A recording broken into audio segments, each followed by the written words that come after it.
it was with the Akashic records. What about tarot? Was that easier going loud and proud with tarot? I mean, I know tarot is really trendy now, but it wasn't, say, 10 years ago. No, that for me, that was on the same level.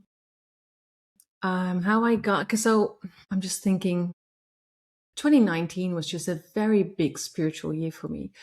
At the point, That's crazy. Also, right before COVID. yes. So I wrote a lot. I wrote a lot in COVID. COVID was very helpful until it wasn't anymore. But it was very Right. helpful to be able to just, okay, there's nowhere I can go. So Yeah. I want to just write all these things that I've had in me for so long. But in 2019, I started, I had my first idea for a tarot book that was for creatives. And it didn't start out as a book. It started out as this Instagram tarot challenge, which everybody was doing at the Okay. time. Yeah. And then a fellow author said, I think you should turn this into a cute little book. And I was like, nobody's going to buy it. And that turned out to be a lie. Right.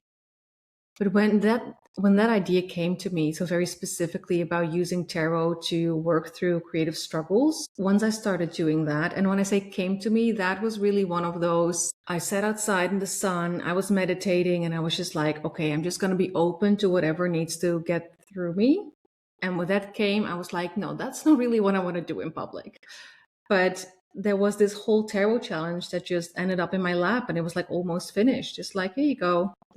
And I was like, okay, maybe I shouldn't ignore this then. If like, Right.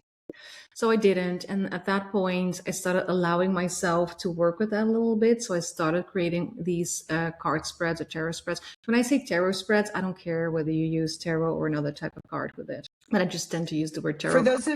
For those who may be unfamiliar with this, what do you mean another type of card? Not playing cards. Do you mean oracle cards? What do you mean? You can actually divine with playing cards as well. I can't. I don't know how Really? to do it. But I recently found in a secondhand shop, I found this book. Or actually, my girlfriend found a book, and I bought it. And it's how to do it with the regular playing cards. So I haven't looked at it yet, but I knew people do it. Because tarot and playing cards are not that different. There's no, what's the word, joker? Is that the same you? That's not in there. And tarot has the page, the knight, the queen, and the king. And then, of course, playing cards have king, queen, and the other one. Is it the knight? No, it's the page, I think. Depends on. I'm just thinking, because I only know playing cards in Dutch. I only know the Dutch names. And it ends with the ace, playing cards. Yeah.